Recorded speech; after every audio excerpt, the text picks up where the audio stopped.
Hello বন্ধুরা, আশা করি সকলে ভালো আছেন। আপনারা কি জানেন ফুটন্ত গরম জলে সুজি দিয়ে অসাধারণ টেস্টি একটা রেসিপি বানানো যায়?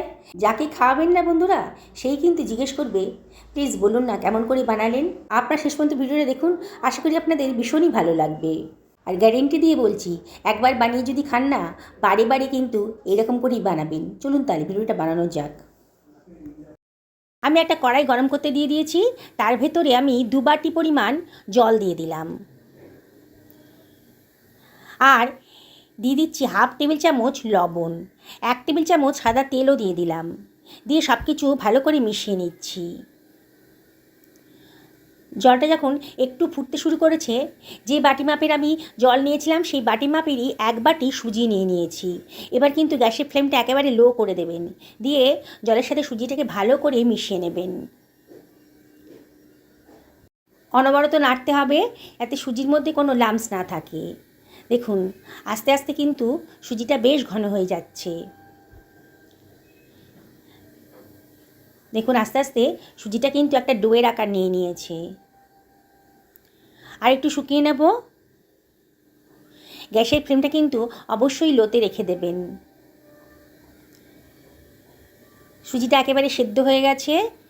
এবার আর একটু নাড়াচাড়া করে সুজিটাকে একটু শুকিয়ে নিয়ে এবার গ্যাসের ফ্লেমটা আমি অফ করে দিয়েছি। এবার অন্য একটা পাত্রের ভেতর সুজিটাকে আমি নামিয়ে নিয়েছি, একটু ঠান্ডা করে নিচ্ছি। একটু নাড়াচাড়া করে দিলেই কিন্তু এক্ষুনি ঠান্ডা হয়ে যাবে। তারপরে আমি এর ভেতর দিয়ে দিচ্ছি 4 টেবিল চামচ মতন ময়দা দিয়ে দিচ্ছি। ময়দাটা বাইন্ডিংসের কাজ করবে, এই জন্য ময়দাটা দিলাম। আপনারা ইচ্ছা করলে এখানে আটাও দিতে পারেন। এবারে আমি আবারও সব কিছু ভালো করে মাখিয়ে নিচ্ছি। এখনও বেশ একটু গরম লাগছিল, এই জন্য আমি এটা হাতা দিয়েই মানে খুন্তি দিয়ে এটাকে ভালো করে মিশিয়ে নিচ্ছি। সুজির ভেতরটা এখনও বেশ গরম আছে। ভালো করে মিশিয়ে নেব। এখন বেশ ঠান্ডা হয়ে গেছে।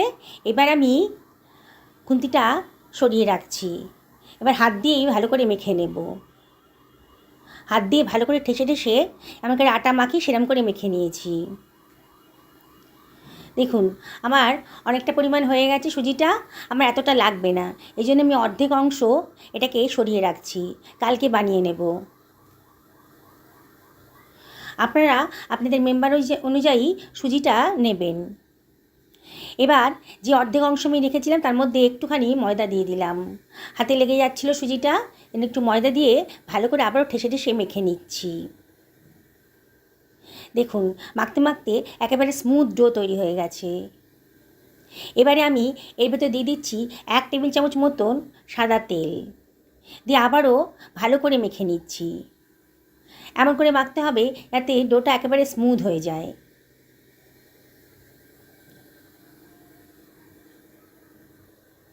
খুব ভালো করে ঠেসে ঠেসে মেখে নিয়েছি। দেখুন একটা স্মুথ ডো তৈরি হয়ে গেছে।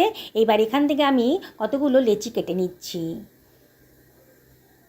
খুব বেশি বড়ও করব না, খুব বেশি ছোটও করব না, মোটামুটি মাঝারি সাইজের কতগুলো লেচি আমার কাটা হয়ে গেছে। দেখুন আমার কতগুলো লেচি তৈরি হয়ে গেছে। এবার একটা লেচিকে নিয়ে আমি চাকতার ওপরে ভালো করে গোল পাকিয়ে নিচ্ছি। নিয়ে এরপরে অল্প একটু ময়দা ছিটিয়ে দিয়ে যেমন করে আমরা রুটি বেলি সেরকম করেই আলতো হাতে এটাকে বেলে নেব।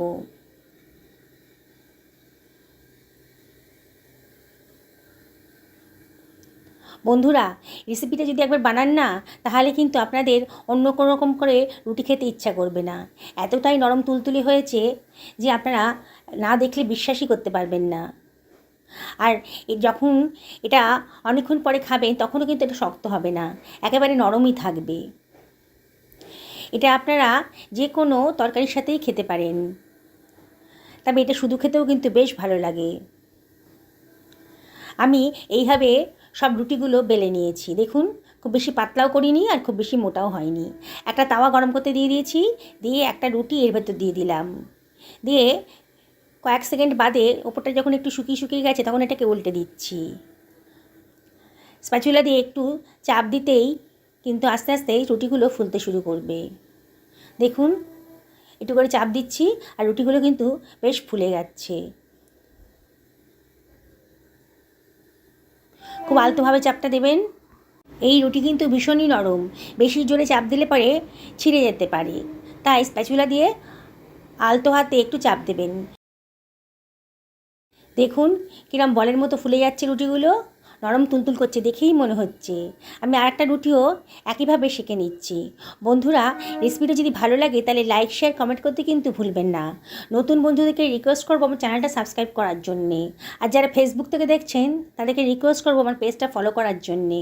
আমি একটা রুটিও দিয়ে দিয়েছি, আরেকটা রুটি একইভাবে ওপর নিচ উল্টে পাল্টে সেঁকে নিচ্ছি।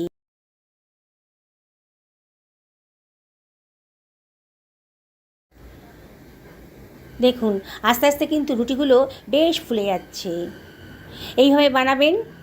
আমরা যখন দূরে কোথাও ট্রাভেল করতে যাই তখন কিন্তু আমাদের খাবার নিয়ে একটা চিন্তাই হয়, রাস্তার খাবার খেতে হয় আমাদেরকে। কিন্তু এইভাবে যদি আপনারা রুটি বানিয়ে নিয়ে যান তাহলে কিন্তু আপনারা এই রুটিগুলো কিন্তু খেতে পারবেন। রুটিগুলো ঘন্টা বা ঘন্টা রাখলেও কিন্তু শক্ত হবে না। দেখুন আস্তে আস্তে রুটিগুলো কিন্তু বেশ ফুলে যাচ্ছে। আর এই সময় গ্যাসের ফ্লেমটা মিডিয়াম টু হাইতে রাখবেন। এইভাবে সমস্ত রুটিগুলো আমি বানিয়ে নিয়েছি। দেখুন আমার কতগুলো রুটি তৈরি হয়েছে, একেবারে নরম তুলতুল করছে রুটিগুলো, দেখেই কিন্তু খেতে ইচ্ছে করবে। বাড়িতে যদি কোনো বয়স্ক মানুষ থাকেন তার কিন্তু ভীষণই পছন্দ হবে। বাড়ির ছোটো থেকে বড় সবাই কিন্তু খুবই পছন্দ করবেন এই রেসিপিটা। আমি আপনাদেরকে রিকোয়েস্ট করব, রুটি তো আপনারা প্রায় দিনই বানান, একদিন আমার মতন করে এইভাবে রুটি বানিয়ে খান, অবশ্যই আপনাদের খুবই ভালো লাগবে। দেখছেন তো কীরকম নরম তুলতুল করছে, হাতের মুঠোর মধ্যে ঢুকে যাচ্ছে, মুখে দিলেই মিলিয়ে যাবে, আর একটুও শক্ত হবে না। দেখেছেন কত সুন্দর হয়েছে রুটিগুলো? কি দেখে বানাতে ইচ্ছে করছে তো? তাহলে আর দেরি করবেন না, আজকেই বানিয়ে ফেলুন সুজির রুটিটা। সকালে ভালো থাকুন এই কামনাই করি।